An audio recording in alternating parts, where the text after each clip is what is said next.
ആദരവായ റസൂലുള്ളാഹി സ്വല്ലല്ലാഹു അലൈഹി വസല്ലമ തങ്ങളുടെ 52ാമത്തെ വയസ്സിലാണ് ഇസ്റാ മിഅ്റാജ് നടക്കുന്നത്. അവിടുത്തെ പ്രിയപ്പെട്ട പത്നിയായ ഖദീജ ബീബി റളിയല്ലാഹു തആല അൻഹ ലോകത്തോട് വിട പറഞ്ഞു പോയത് അല്ലാഹുവിന്റെ റസൂലിന് അടങ്ങാൻ സഹിക്കാൻ പറ്റാത്തത്രയും സങ്കടകരമായ ഒരു കാര്യമായിരുന്നു. അതുപോലെ തന്നെ അവിടുത്തെ പിതൃവ്യനായ അബൂ ത്വാലിബ് എന്നവർ ഈ ലോകത്തോട് വിട പറഞ്ഞു പോയതും അല്ലാഹുവിന്റെ റസൂലിന് സഹിക്കാനാവുന്നതിലും അപ്പുറമായിരുന്നു. കാരണം എന്തു പ്രയാസം വരുമ്പോഴും നാട്ടിലുള്ള എല്ലാ ആളുകളും തൗഹീദിനെ പ്രചരിപ്പിച്ചു എന്ന കാരണത്താൽ ഒറ്റപ്പെടുത്തുമ്പോഴും വീട്ടിലേക്ക് വന്നാൽ സമാശ്വാസം നൽകിയിരുന്നത് ഖദീജ ബീവിയാണ്. ആളുകൾക്കിടയിൽ വഷളാകുമ്പോ അല്ലാഹുവിന്റെ റസൂലിനെ ചേർത്ത് പിടിച്ചത് അവിടുത്തെ പിതൃവ്യനായിരുന്നു. ഈ രണ്ടുപേരും ദിവസങ്ങളുടെ വ്യത്യാസത്തിൽ ഈ ലോകത്തോട് വിട പറഞ്ഞു പോയി. അല്ലാഹുവിന്റെ റസൂൽ ആ സമയത്തെ, ആ വർഷത്തെ ഉപയോഗിച്ചത് ആമുൽ ഹുസ്ൻ എന്നാണ്. എനിക്ക് ഏറ്റവും സങ്കടകരമായ വർഷം എന്നാണ് ഈ സമയത്തെ പറ്റി അല്ലാഹുവിന്റെ റസൂൽ പറഞ്ഞത്. അപ്പൊ നാട്ടുകാരെല്ലാവരും എതിരാണ്. ഈ രണ്ട് പ്രിയപ്പെട്ടവരുടെ വിയോഗവും താങ്ങാൻ കഴിയാതെ വന്നപ്പോ അല്ലാഹുവിന്റെ റസൂൽ ത്വായിഫിലേക്ക് ചെല്ലുകയാണ്. ത്വായിഫിൽ ഒരുപാട് കുടുംബങ്ങളുണ്ട്, തങ്ങളുടെ പ്രപിതാക്കളുണ്ട്. അപ്പൊ അവർ തന്നെ ചേർത്ത് പിടിക്കും എന്ന് കരുതി ത്വായിഫിലേക്ക് ചെന്നപ്പോ അവിടെ നിന്നും ആട്ടിൻ തുപ്പും കല്ലേറുകളെ കൊണ്ടുമാണ് അല്ലാഹുവിന്റെ റസൂലിനെ അവർ സ്വീകരിച്ചത്. അവിടുത്തെ ചെറിയ കുട്ടികളുടെ കയ്യിൽ കല്ല് കൊടുത്തിട്ട് അല്ലാഹുവിന്റെ തിരുദൂതർ സല്ലല്ലാഹു അലൈഹി വസല്ലമ തങ്ങളെ ത്വായിഫിൽ നിന്നും മാറ്റിവിടുകയാണ്. അല്ലാഹുവിന്റെ റസൂലിന്റെ മനസ്സിനകത്ത് വല്ലാത്ത സങ്കടം വരുന്നു. സുബ്ഹാനല്ലാഹ്, ഈ സങ്കടത്തിൽ നിന്നും കരകയറ്റാൻ വേണ്ടിയാണ് അല്ലാഹു റജബ് 27ന്റെ മഹത്തായ ദിവസത്തിൽ മുത്തായ നബി തങ്ങൾക്ക് ഇസ്റാ മിഅ്റാജിനെ കൊടുക്കുന്നത്. ഒരു യാത്ര അല്ലാഹു പ്ലാൻ ചെയ്യുകയാണ്.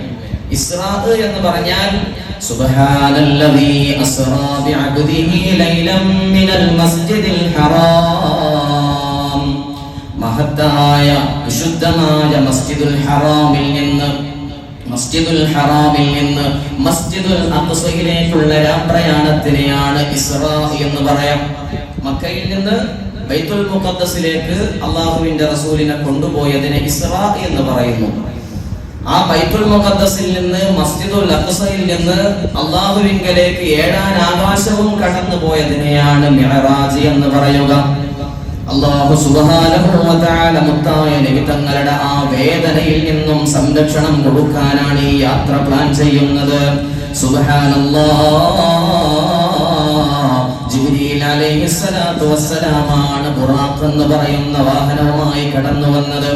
സ്വഹീഹുൽ ബുഖാരിയിൽ കാണാം, ബുറാഖ് എന്ന് പറഞ്ഞാൽ ബർഖ് എന്ന് പറയുന്ന പദത്തിൽ നിന്നും വന്നതാണ്. എന്ന് പറഞ്ഞാൽ മിന്നൽ വേഗത എന്നാണ് അതിന്റെ അർത്ഥം. ബുറാഖിന്റെ വേഗതയെ കുറിച്ച് പറയുന്നത്, നമ്മളിങ്ങനെ കണ്ണ് താഴോട്ട് നോക്കി പെട്ടെന്ന് കണ്ണെടുത്ത് മുകളിലേക്ക് നോക്കിയാൽ എത്ര ദൂരെ നമുക്ക് കാണാൻ പറ്റുമോ അതാണ് ബുറാഖിന്റെ വേഗത. ഇപ്പൊ KSRTCന്റെ ഇടയിലുണ്ടല്ലോ ഒരു മിന്നൽ, കാസർഗോഡ് മുതൽ കോട്ടയം വരെ, തിരുവനന്തപുരം എന്നൊക്കെ പറഞ്ഞിട്ട്. അപ്പൊ ഈ ബുറാഖിന്റെ വേഗതയെ കുറിച്ച് മഹാനായ ആ ബുറാഖിന്റെ പ്രത്യേകതയെ പറ്റി ഇമാമുന ബുഖാരി തങ്ങൾ രേഖപ്പെടുത്തുകയാണ്.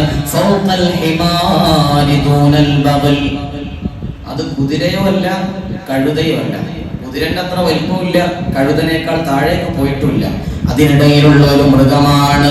ആ മൃഗത്തോട് ജിബ്രീൽ അലൈഹിസ്സലാത്തു വസ്സലാം പറയുന്നു, ബുറാഖേ, നിന്റെ ശരീരത്തിലേക്ക് കയറാൻ പോകുന്നത് ലോകത്തെ ഏറ്റവും വലിയ വ്യക്തിത്വമാണ് ബുറാഖ്. അതുകൊണ്ട് റെസ്പെക്ട് കൊടുക്കണം, സ്വീകരിക്കണം. അല്ലാഹുവിന്റെ റസൂലിനെ വളരെ ആദരവോടുകൂടി ബുറാഖ് തന്റെ വാഹനത്തിൽ കയറാൻ പറയുകയാണ്. സുബ്ഹാനല്ലദീ അസ്റാ ബിഅബ്ദിഹി ലൈലൻ മിനൽ മസ്ജിദിൽ ഹറാമി ഇലൽ മസ്ജിദിൽ അഖ്സാ അല്ലദീ ബാറക്നാ ഹൗലഹു ലിനുരിയഹു മിൻ ആയാതിനാ. മക്കയിൽ നിന്ന് ബുറാഖ് യാത്ര പുറപ്പെട്ടു. ശേഷം എത്തിച്ചേരുന്നത് മസ്ജിദുൽ അഖ്സയിലാണ്. അവിടെയുള്ള ഒരു സ്ഥലത്ത് ജിബ്രീൽ അലൈഹിസ്സലാത്തു വസ്സലാം ബുറാഖിനെ കെട്ടിയിട്ടു. അവിടെ അല്ലാഹുവിന്റെ റസൂലിനെ സ്വീകരിച്ചത് 1,24,000 വരുന്ന പ്രവാചകന്മാരാണ്. എല്ലാ പ്രവാചകന്മാരും അവിടെ ഒരുമിച്ച് കൂടിയിട്ടുണ്ട്. അവർ അല്ലാഹുവിന്റെ റസൂലിനെ മർഹബ പറഞ്ഞുകൊണ്ട് മസ്ജിദുൽ അഖ്സയിലേക്ക് സ്വീകരിക്കുകയാണ്. ആ മസ്ജിദുൽ അഖ്സയിൽ വെച്ച് ഈ ലക്ഷക്കണക്കിന് വരുന്ന പ്രവാചകന്മാർക്ക് ഇമാമായി നിന്നുകൊണ്ട് അല്ലാഹുവിന്റെ റസൂൽ നിസ്കരിക്കുകയാണ്. ഒരു പക്ഷേ എല്ലാ പ്രവാചകന്മാരും മക്കയിലും മദീനയിലും കാലുകുത്തി കാണില്ല. എന്നാൽ മസ്ജിദുൽ അഖ്സയിൽ പാദസ്പർശനമേൽക്കാത്ത ഒരു പ്രവാചകന്മാര് പോലുമില്ലെന്നാണ്. അതുകൊണ്ടല്ലേ ലോകത്തെ ഏറ്റവും മഹത്വമുള്ള പള്ളികളായിട്ട് 3 പള്ളികളെ അല്ലാഹുവിന്റെ ദീന് പരിചയപ്പെടുത്തുന്നത്. ഒന്ന് മക്കത്തുള്ള മസ്ജിദുൽ ഹറാമാണ്, മറ്റൊന്ന് മസ്ജിദുൻ നബവിയാണ്, മറ്റൊന്ന് മസ്ജിദുൽ അഖ്സയാണ്. ഈ 3 പള്ളിയും കഴിഞ്ഞാൽ ബാക്കി എല്ലാ പള്ളിക്കും ഒരുപോലെയാണ് പ്രതിഫലം. ഈ 3 പള്ളിക്ക് മാത്രം കുറച്ച് റേറ്റിംഗ് കൂടുതലാണ്. അത് അല്ലാഹുവിന്റെ റസൂൽ സല്ലല്ലാഹു അലൈഹി വസല്ലമ തങ്ങൾ പഠിപ്പിച്ചതാണ്. അങ്ങനെ ഇസ്റാ കഴിഞ്ഞു. മക്കയിൽ നിന്ന് മസ്ജിദുൽ അഖ്സയിലേക്ക് ചെന്നു. പ്രവാചകന്മാർക്ക് ഇമാമായി നിന്നു. ഇനി തുടങ്ങാൻ പോകുന്നത് മിഅ്റാജാണ്. 7ാം ആകാശവും കടന്ന് അല്ലാഹുവിനെ കാണാൻ പോകുന്ന യാത്ര. ഓരോ ആകാശത്തും ഓരോ പ്രവാചകന്മാർ നബിതങ്ങളെ സ്വാഗതം ചെയ്യുന്നു. 1ാം ആകാശത്ത് ആദം നബിയാണ്, 2ാം ആകാശത്ത് ഈസാ നബിയാണ്. അങ്ങനെ ഓരോ ആകാശത്തും പ്രവാചകന്മാർ വെൽക്കം ചെയ്യുകയാണ്.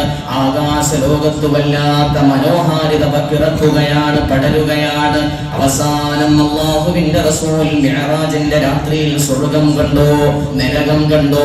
നരകത്തിലുള്ള ഓരോ കാര്യങ്ങളും അതെന്താണ് ജിബ്രീലേ, അങ്ങനെ ഓരോ കാര്യങ്ങളും ചോദിച്ചു മനസ്സിലാക്കി. വിശാലമായ സംഭവമാണ്. സിദ്റത്തുൽ മുൻതഹ കണ്ടു, എന്താണ് അർശ് എന്ന് പഠിച്ചു.